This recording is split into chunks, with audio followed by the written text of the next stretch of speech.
My wife Lynn and I had the privilege of traveling to Israel over the last week or so. And one of the many places, I just share one with you, one of the many places that we got to visit were the recently discovered ruins of the first century city of Magdala. Why don't you throw the picture up there? They're still doing the excavations of it. This is the city you hear about in the New Testament. And we actually got to stand around the remains of the synagogue from the very first century. This is a synagogue that Jesus very likely taught in this synagogue. Just when he went to Magdala and gathered followers like that Mary Magdalene, this is where it all took place. And this was the synagogue probably where he taught. Now, it was a great experience, but I had to tell you this story though. After we left this site, we stopped by what I would say is an Israeli version of a shopping center to get a bite of lunch. And I happened to get a picture of it as we were heading close to it. And the only options we had to eat were either falafels or Pizza Hut. If you can't see it, can you see the Pizza Hut sign? Yes, they have Pizza Hut in Israel. They also have McDonald's. Unfortunately, they don't have any Dink's barbecue. I was really sad.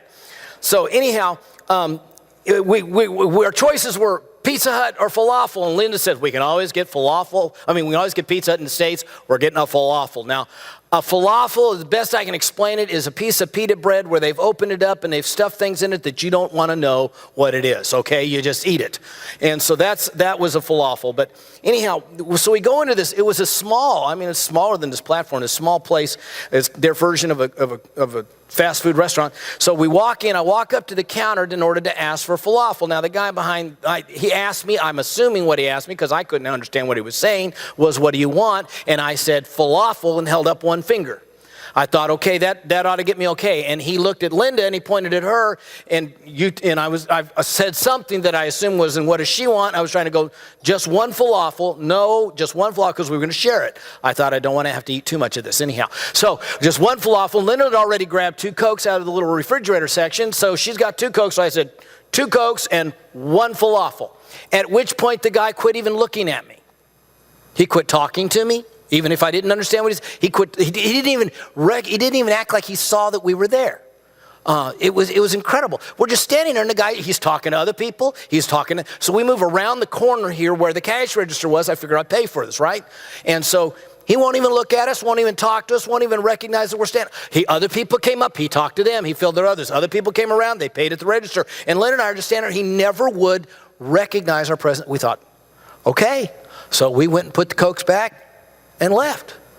We just gave up trying to talk to this guy. Didn't know what was going on. Now, eventually we got our falafel. Don't feel bad about that. Wish you wouldn't have. Anyhow, but it was that experience of attempting to communicate with that man got me to thinking. Have you ever felt that way with God? Have you ever felt like you and God were not on the same frequency? Not on the same wavelength? Have you ever gotten so frustrated you gave up trying to talk to him? Anybody besides me? Are we on the same? Are we here today? Have you ever it's like you just couldn't get through, whatever it was, just wasn't making sense? You ever just kind of gave up? Today, we start a whole brand new series that we're calling Frequency, Hearing the Voice of God. You cannot read the scriptures without noticing that we have a speaking God. God is a speaking God. Like a host broadcasting his voice on the airways, God is speaking all of the time. The question is, are you tuned in to the right frequency? Is it possible that things that we perceive to be relational problems, things that we perceive to be emotional problems, things that we perceive to be spiritual problems, are in actuality hearing problems tuning into the voice of God? Is it possible that our inability to hear God's voice is what causes us to lose our way? I just sincerely believe that learning to hear the voice of God is a solution to 1,000 problems. So what we're going to do is we're going to spend the next few weeks exploring how to tune in to the voice of God. Now, in order to do this, we've really worked hard. We've even upgraded your options. Just want you to know, I've been hearing those kinds of things.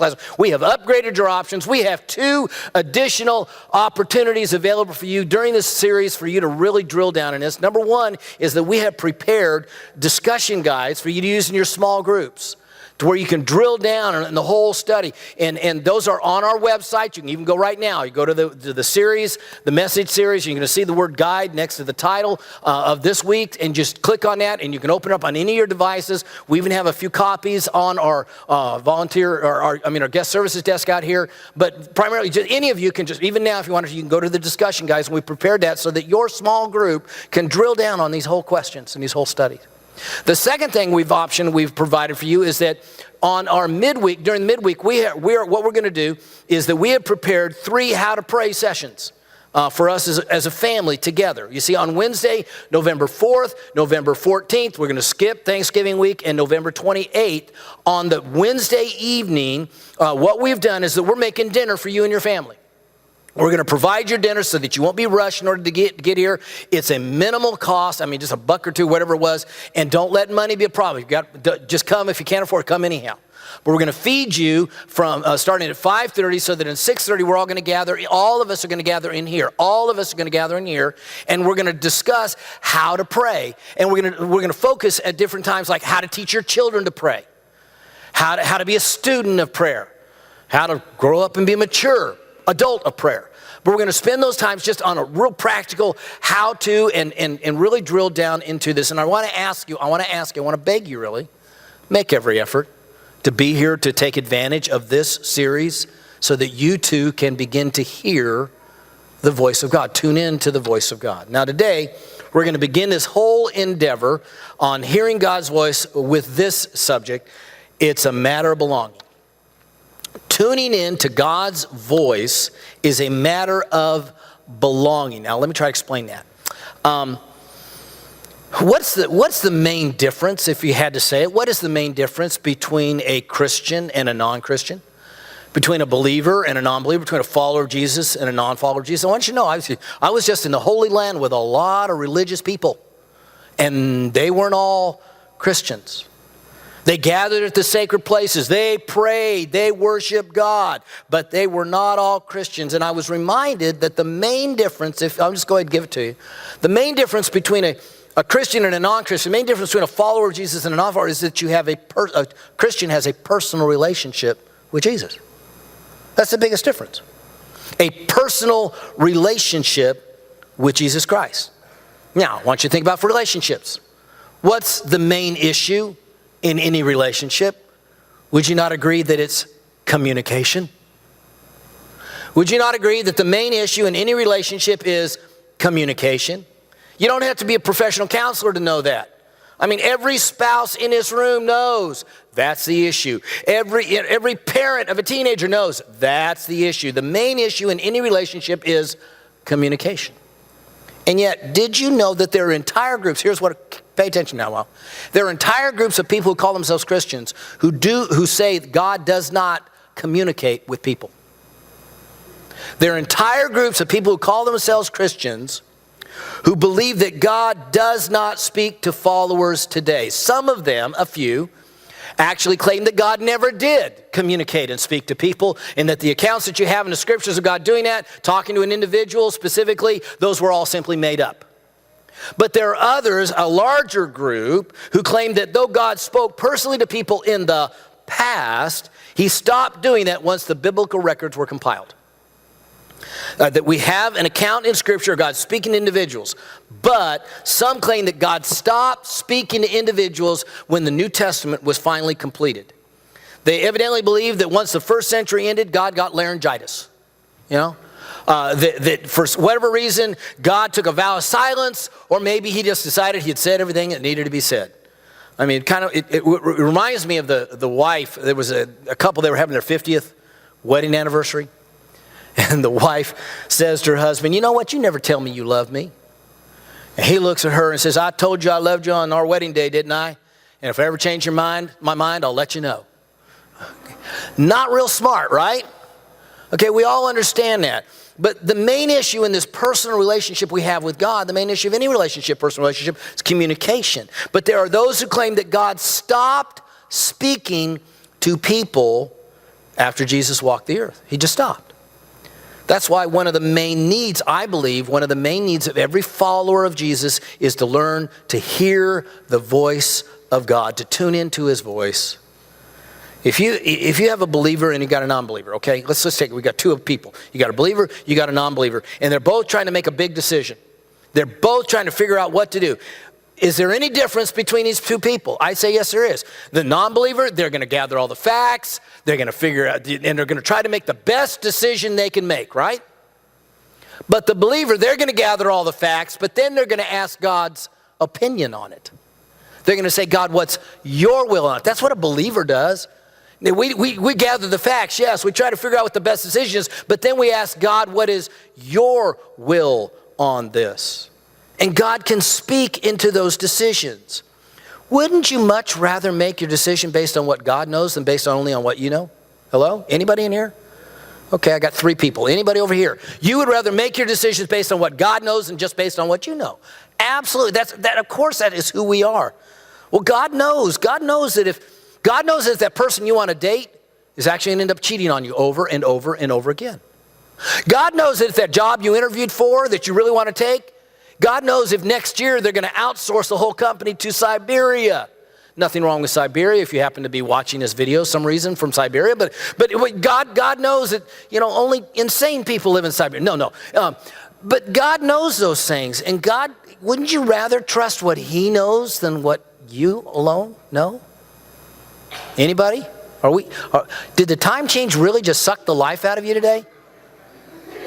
Do me a favor, just reach over and kind of poke somebody next to you, kind of wake them up a little. I mean, wouldn't you rather make your decisions based on what God knows than based only on what you know? I would. So tuning in to the voice of God and discovering what he has to say about things is critically important. And I want you to know it begins with this. It's a matter of belonging. What I mean by that is this. Hearing God's voice is not something you do. It is someone you are. Let's say that again. Hearing God's voice is not something you do. It is someone you are. And if you don't get that, you're not going to get what I'm trying to say today. You're not going to get the whole month. Hearing God's voice is not something that I do. It actually is someone I am. And according to Jesus in John chapter 10, what I am is one of his sheep. Now I want you to find John 10 for me. Would you do that? Find the Gospel of John. That's in the New Testament, Matthew, Mark, Luke, John, the 10th chapter, because Jesus says what I am as his follower. He gives the analogy. He says, I am a sheep. I am a sheep. According to Jesus says I'm a sheep. And as you're turning to that, would you go ahead and just look at the person sitting next to you or close by you and say, I'm a sheep. Go ahead and tell that. Go say to somebody around you, I'm a sheep. I'm a sheep.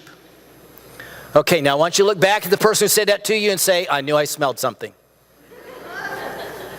If you found John chapter 10 yet, as you're still trying to locate, let me give you a little context of what was going on in John chapter 10. Jesus is in Jerusalem for one of the religious holidays. It happened to be Passover. This was not the last Passover he spent there where he got arrested and tried and crucified. It was probably the year before that one.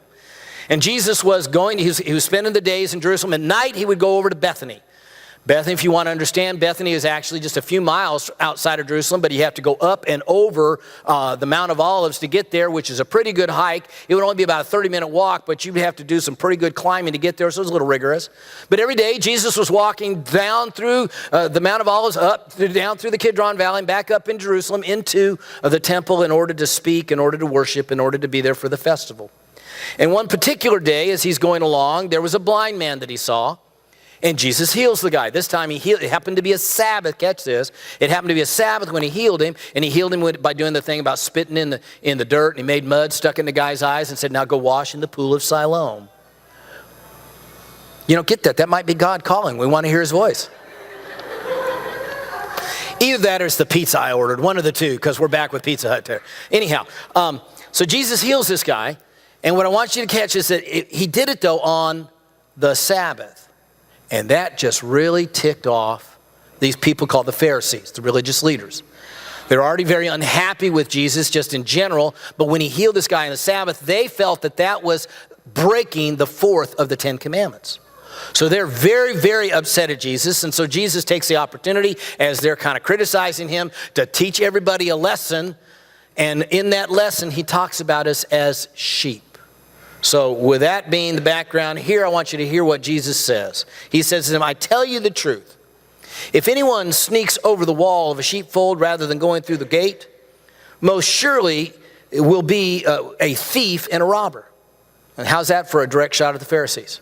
Anybody, you're going over, they're the thieves and the robbers. It's a shot at them. But the one who enters through the gate is the shepherd of the sheep. Okay, Jesus is using an analogy of a shepherd and his sheep to describe the relationship between himself and his followers. The shepherd is the guy who looks out for his sheep. The shepherd is the guy who knows his sheep. And Jesus says, here he says, the gatekeeper, okay, this is the guy that the city would hire. Every city, every little village had its own little sheepfold where if you're bringing your sheep through town for whatever reason, had to do any business, you could take them in there. And one of the shepherds would be hired to guard the gate. So you just stick them in there. So he says the gatekeeper, whoever's in charge of that, will open the gate, and the sheep recognize their shepherd's voice, and they'll come to him. He calls his own sheep by name, and he leads them out. So Jesus is making two, I think, very undeniable observations about a shepherd and his sheep, and here they are. I think he is saying shepherds speak to their sheep. This is something that a shepherd naturally does. He speaks to their sheep. He calls them by name. They know him personally, and they communicate with them personally. But the second thing I think he's saying is that those sheep listen to their shepherd. That's just something that sheep naturally do. They they have the ability to hear their shepherd. They have the ability to listen and hear the voice of their shepherd. And so just in case these guys weren't quite figuring out what he was trying to say, who's the shepherd and who the sheep, Jesus actually says, listen, I am the good shepherd. I know my sheep and they know me. You cannot get around the fact that Jesus claimed that speaking to his sheep, his followers, those who belonged to him, was something that he, the good shepherd, naturally did. And that hearing the voice of their shepherd is something that his sheep, his followers, his believers naturally did. Okay? They had the ability to do. And for those of us who want to claim that Jesus was only talking about the people who lived in the first century before he was done and gone and the New Testament was finished, Jesus went on to say this. He said, and I have other sheep too that are not of this sheepfold. I must bring them also. They'll listen to my voice, and there will be one flock with one shepherd. So he's talking about us, by the way. Right there, Jesus is talking about us. He's talking about all those who were not living in Israel in the first century. All who are not, first century Jewish followers of Jesus. No. He's talking about all the rest of us, all those who are not a part of that first flock of followers. He's saying, you need to know that there are other sheep that I have that are not around here right now. And just like you who are my followers who hear my voice right now, they will be able to hear my voice too. Because that is what sheep naturally do. They hear the voice of the shepherd to whom they belong, okay?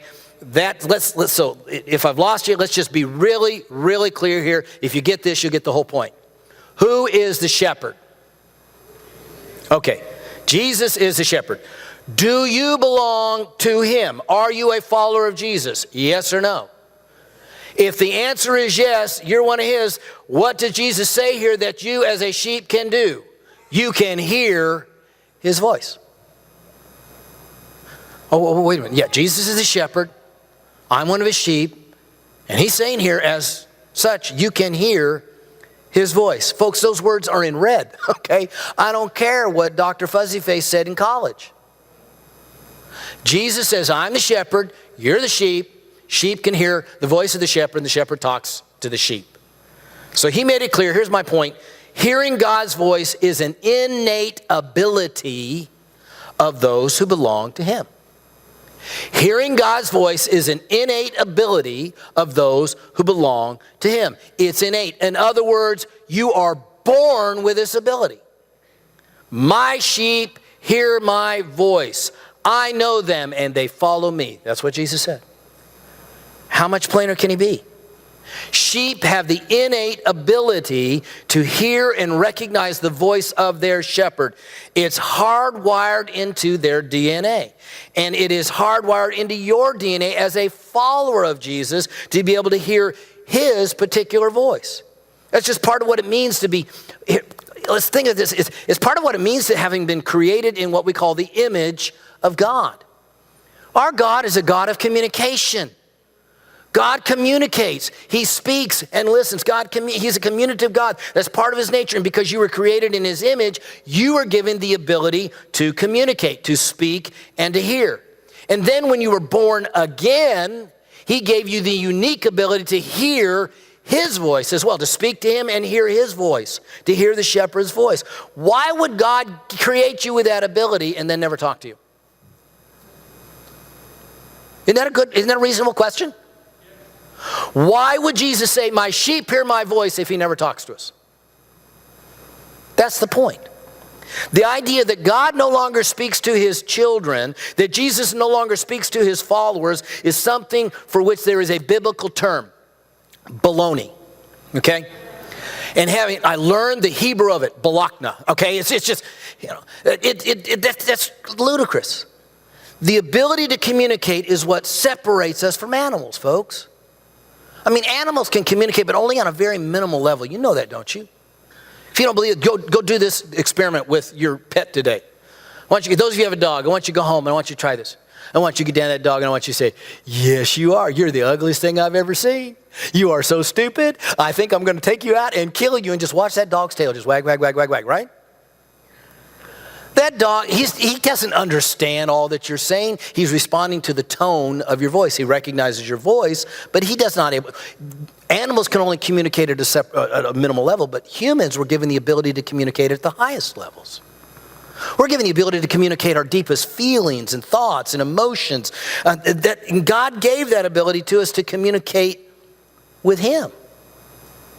Not only with other human beings, but with him. And folks, that is the essence of prayer. Communicating to God your deepest feelings and thoughts and emotions. And he gave us the ability to listen and understand when others speak, including him. And that is the essence of prayer as well. The ability to hear God's deepest thoughts and feelings and emotions. My point is this. Tuning into the voice of God is a matter of belonging. If you belong to Jesus, then you have the capability to be able to hear his voice. That's plain and simple. Scripture makes that over and over. Will you agree with me in that? Do you agree with this? That if you belong to Jesus, then you have the capability to hear his voice. Yes or no? Do you agree with that? Okay. That's where we have to begin. You may not be using that ability, but you have that ability. Just like your spouse may not be using the ability to communicate with you, but they have that ability. Just like your teenager may not be using their ability to communicate, but they have that ability. You may not be using your ability to hear God's voice, but you have it. Hearing God's voice is a matter of belonging. If you belong to Jesus, then you have the innate capability to be able to hear his voice. Now, go back to Jesus and his little taking the Pharisees to task and what he was saying in John chapter 10. Let's pick up in verse 4 and let's see what else he had to say about this. Again, Jesus has just said that the sheep hear the shepherd's voice as he calls out and leads them. And then he adds this. After he's gathered his own flock, he, the shepherd, walks ahead of them. And they follow him because they know, see that word, know his voice. He uses a different word here than he did in the first few verses. The first 3 verses, he uses the very simple word for hear. Here he uses a completely different word, to know, okay? Here, it's one thing to hear the sounds and the words. It's entirely another to understand them and know what they mean. In these words, Jesus is describing something that we all understand every day in our lives. People have, well, let's put it this way. First of all, he's describing something that happened every day in their lives. Let me explain it that way first. He's describing a scene that they saw every day. Again, a shepherd brings his sheep into the village. Again, they'll stick them into the sheepfold and they'll go do whatever business they needed to do in town. And now they need to come out and get the sheep again and take them out and find pasture for them. And so what they'll do is that whoever's guarding the gate opens the gate and the shepherd just starts talking to his sheep. In there with all the other sheep, his sheep recognize his voice and they follow him out because they know their shepherd's voice from the other voices.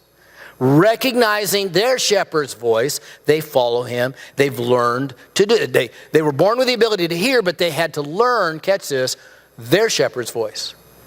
My point is this, I think, and Jesus' point as well, is that, okay, hearing God's voice is not just an innate ability, it's also a learned ability. That's what I'm trying to say here. Hearing God's voice is a learned ability for those who belong to him. It's an innate ability, yes, but it's also a learned ability. Well, how can it be both? You're saying that I'm born with the ability, but I got to learn how to do it? And the answer is yes. Let me give you a simple example of that. Any of you have children? How many have kids? Ever had kids?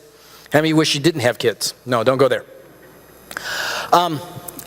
Your children, when they were born with the innate ability to hear, to communicate, okay? They were born with the innate ability to communicate. However, they have to be taught vocabulary. They have to be taught how to put sentences together. They have to be taught how to use grammar. They have to learn to express their ideas and how to understand when people speak back to them. Do you understand? You see what I'm saying? It's an innate ability, but it's also something you have to learn. And Christians the same way. So it makes perfect sense that Jesus would say to his disciples these words, and so the disciples would later say, okay, then Jesus, teach us how to pray.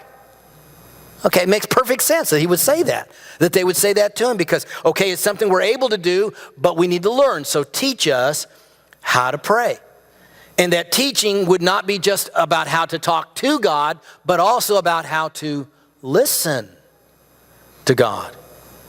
Folks, if prayer is simply a one-way communication, never hearing anything back, why would you bother? Maybe that's why so many people give up on prayer. They never learn the ability to hear God's voice. Prayer is communicating with God, and that communication includes both speaking and hearing. God never intended for prayer to be just our dumping on him our to-do list. He intended prayer to be a communication like between a father and their child. And if you'll take the time to learn how to listen, you'll be amazed at what you hear. Most of us, though, isn't it true that most of us treat prayer like it's just one-way communication? That would be like if you called somebody on the phone and for 10 straight minutes you talk, and then you hung up as soon as you were finished, never giving the person the opportunity to respond. Or that would be like making a post on your Instagram, but having never turned on the option for people to respond. So you're always putting it out there, but you're never hearing anything back. And when that's the case, prayer goes something like this. God, I need this, and I need this, and I need that, and I need this, and I need this, and I need that. Amen. And God's thinking, would you like to hear what I think about that? Would you like to hear my ideas about this request or that need? Hearing God's voice is a learned ability for those who belong to him. That means if you belong to Jesus, then you have the capacity to be taught to hear God's voice. Okay? If you belong to Jesus, then you have the capacity to be taught to hear his voice. You can be taught how to listen. And we're going to be learning how to do that in this series. We will. And we're going to really be working on our Wednesday nights on how to practically do that. But for now, I just want you to know that if you belong to Jesus, then you have the capacity to be taught to hear his voice. Hearing and understanding the voice of the Lord is not dependent on being, some great spiritual saint, some great spiritual talent. It's simply dependent upon being taught. And we all need to be taught. Now, let me show you one other thing that Jesus said about hearing the voice of God. Go back to what Jesus was saying in response to these Pharisees. Go back to what he was saying about sheep hearing their shepherd's voice. And notice the last thing he said on the matter. Verse 5. The sheep, they won't follow a stranger. They'll run from him because they don't know his voice. See, once sheep develop the capability to know their shepherd's voice, okay, they're born with the ability to recognize sounds and so forth, communicate, but then they learn to recognize their shepherd's voice. Once they learn that ability, then they have the responsibility to follow their shepherd and get away from anybody else's voice. Catch that? Once they have learned the ability, then they have the responsibility to follow their shepherd's voice and not follow any other voice. The point is this. Not only is hearing the voice of God an innate ability and a learned ability, hearing God's voice is also a matured ability of those who belong to him. It's an innate ability. You're born with it. It's a learned ability. You can learn how to do it. But it's also a matured ability. You have to be responsible to get better at it. Think about your kids again. Your kids were born with the ability to communicate, but they have to learn how to communicate. And then once they learn how to communicate, then they'll need to learn when to talk and when not to talk. You know, they got to grow up. They need to mature. They need to learn what to say and when not to say. I mean, the child may know how to ask grandma, how old are you? But they need to learn, we don't ask grandma her age, okay? They've got to mature and learn. Children have to mature in their ability to communicate. Now, I hesitate in telling you this one, but one of the family folklore stories about my life is that my mother was shopping, grocery shopping one day at probably the Piggly Wiggly. And I was young. I was really young. I'm the youngest of the three kids. And so I was old enough to know how to string sentences together, but not mature enough to know when to talk, when not to talk. And so mom's dragging us through the grocery store, and we finally get up to the checkout counter. I'm in the basket. And as we pull into the checkout counter, we pull up behind another woman who, let's just say, she was a very large woman. And I asked in a voice that was louder than the PA system of the store, Mommy, why is that woman so fat?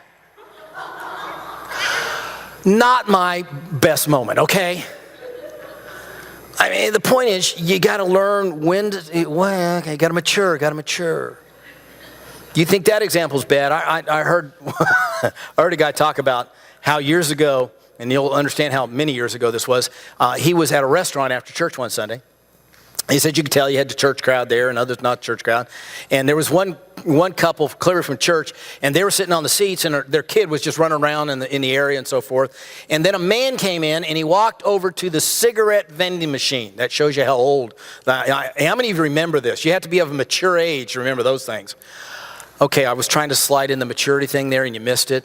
So anyhow, the guy walks into the cigarette machine and puts the money in and pulls out a pack of cigarettes, at which point the kid who'd been running around from across the room says to his parents who are sitting over there, loud enough for everybody in a restaurant to hear, Daddy, that man just bought cigarettes. That man's going to hell, isn't he, Daddy? That man's going to hell. Now, that child was only speaking what he had heard through his religious system.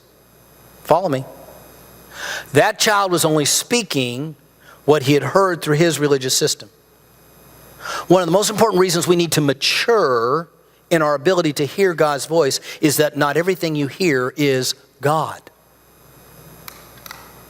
Not everything you hear is God. It might be your religious upbringing, but you think it's God's voice. It might be your fears or bad experience, but you think it's God's voice. It might be your own selfish desires and wants, but you think it's God's voice. Hearing God's voice is not just an innate ability and a learned ability, it must be a matured ability. Now, we're going to talk a whole lot about that in the next few weeks, but let me just give you a couple of ideas about hearing from God that I would consider immature ideas about hearing from God. Dallas Willard wrote a tremendous book. If you got the time and the tenacity to wade through it, he's an incredibly wise person. His book was entitled Hearing God. But in it, he talked about some views of hearing God that are immature and are very dangerous, but people believe these things. When it comes to hearing the voice of God, he said, number one, a very immature idea about hearing the voice of God is what he called the message a minute view. There are those who have the view that God will tell you what to do at every turn of the road if you're listening or if you're willing to ask. He's got something to say about everything if you're just listening. These are the people who say that God speaks to them 200-300 times a day. These are the people who are sitting in a restaurant and say, God just told me not to put salt in my food. Or God just told me to order the grilled chicken instead of the fettuccine. And we're saying, if you'd have just listened to your doctor at the last visit, you'd have known that. But these are people who are, they view, their idea is that God's given, 200, 300 messages a day, a message a minute. And Willard's question is this: do you want God to have to tell you everything about everything? Does God want to communicate with us on a regular basis? Absolutely. Certainly. But for fellowship, not for dictation. Or think of it this way. What parent here wants to have to tell their kid everything to do every minute of the day when they're still 40 years of age? Right? Okay. Can God speak? Absolutely. Absolutely.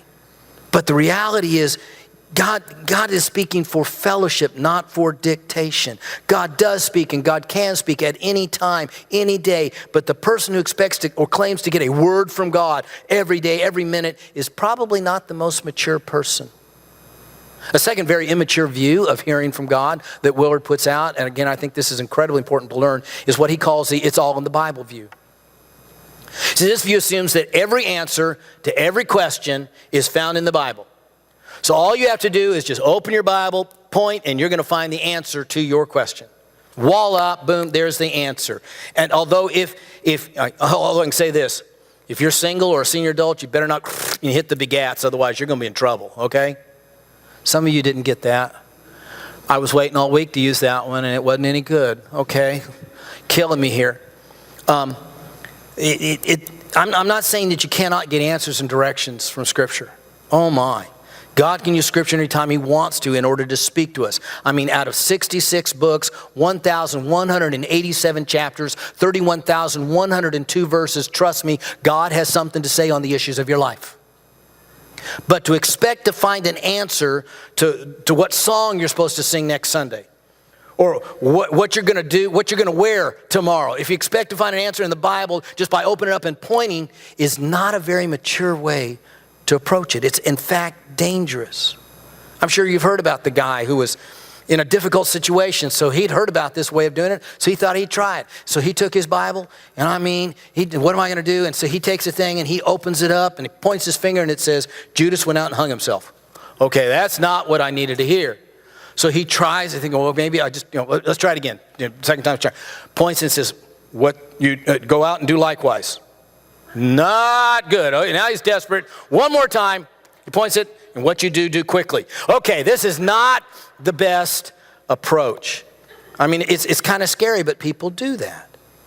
Dallas Willard, in his book, he actually talked about hearing one guy who said, in fact, this is the best way to do it because you can get your life verse. Everybody has a life verse. God's put that verse in the Bible. And the way you want to find your life verse, according to this preacher, was you take the year you were born, and the first two numbers are the chapter, and the last two numbers are the verse. And you go find a chapter and verse in the Bible that match that, and it will be your life verse.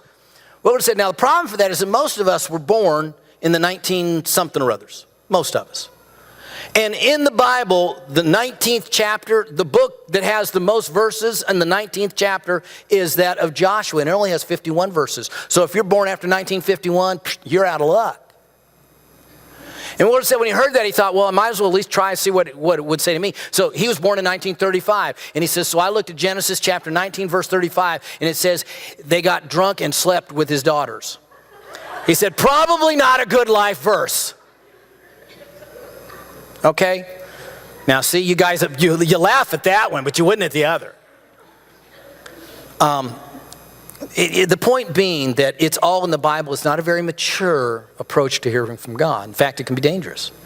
The other immature view of hearing from God, according to Dallas Willard, is what he calls the whatever comes is God's will approach. There are those who actually believe that everything that happens is exactly God's will. If it happens, that it's God's will because God, God's will is the only thing that happens. So if it happens, it's God's will. The danger is that we know that we have choices. Is it not true that you've made some stupid and sinful choices in your life? How many in here would admit you've made some sinful and stupid choices in your life? This view assumes that was God's will that you did that. It was God's will that you cheated on your spouse. Excuse me? It was God's will that you decided to go to that sin over and over again. Excuse me? But this view assumes that everything that happens is God's will. And that is a very dangerous approach. I had a lady one time call me. She told me, I'm convinced God wants me to have an affair on my husband. That it's God's will that I do it. And it's like, seriously? And yet, can you see how it's a very dangerous view? Okay? The point is that if you belong to Jesus, then you have the responsibility to become proficient in hearing God's voice. That's my whole point. If you belong to Jesus, then you've got the responsibility to become proficient in hearing God's voice. It's not just an innate ability and a learned ability, it is a matured ability. And you've got the responsibility to become proficient in hearing his voice. Robert Morris is a pastor in Dallas, a wonderful pastor. And he told a story that I just was incredibly moved by about, again, hearing God's voice and direction in life that I hope you'll take to heart. This pastor has an adult daughter who is married, and his daughter and his son-in-law, they have 2 small children. And they had already had 2 miscarriages in their life, and she'd had an incredibly difficult time having the 2 children she had, and they were wondering whether they should have any more kids, and they'd been praying about it. Their church happened to be going through a 21-day emphasis on prayer. And so she decided during that emphasis on prayer that she would actually bring this request to God and ask for direction. God, should we have any more kids? But she said she also knew that she really couldn't trust her own emotions and feelings on it, not getting mixed up in hearing from God. So what she asked was, God, would you give us direction about this from somebody who's close to us?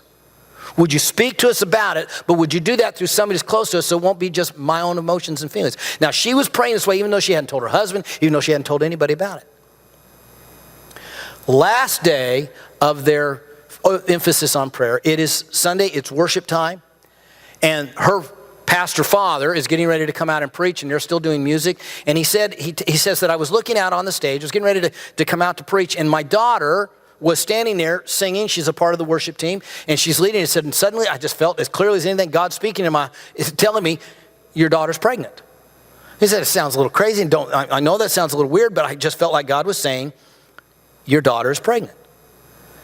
And so that night, after church and all that stuff, the family happened to all be together for just everybody together for dinner.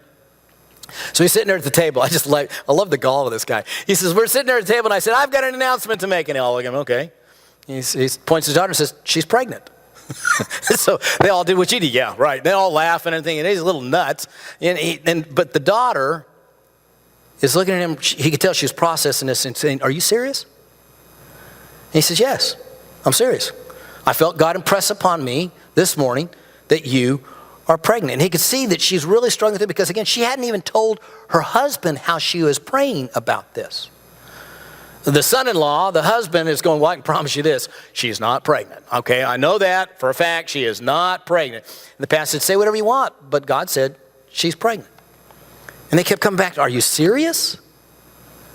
But because he was serious and because he was certain that God really had said it to him, they decided they'd go to the doctor. So they go into the doctor, and then the doctor takes his test, and he comes in and says, well, you're not pregnant. Okay, I can tell you that because I can tell you this, your progesterone levels are so low, there is no way you can get pregnant.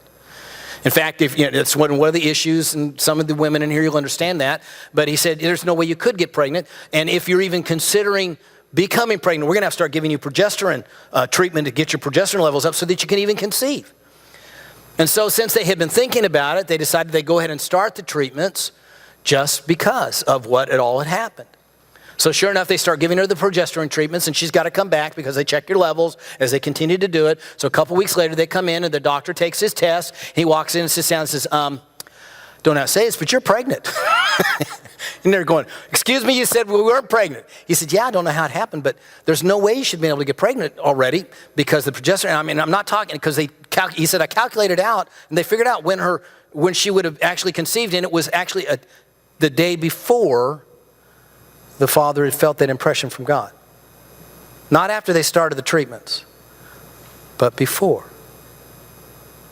Pastor said, now, the reason I tell you that story, and I really appreciate him, he says, not so that I look like some special person who can hear, got a direct line to God.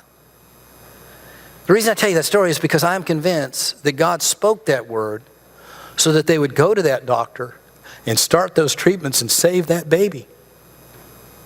Because had they not gone, had she not started the treatments, they would have lost the child. We have a speaking God. Our trouble is that we have a hearing problem. And any of you who didn't quite catch that, turn your hearing aid up a little bit more. We have a hearing problem. The bottom line is this, though. Hearing from God, hearing God's voice is something not you do, it's someone you are. Someone who belongs to God has the innate ability to hear from God. You need to learn how to do it. You need to mature in doing it. But it's who you are. It's who you are. God wants to speak to you. So my question is simply this: are you ready to begin tuning in to the frequency of His voice? Are you ready to begin tuning in to the frequency of God's voice? Would you bow your heads with me, please?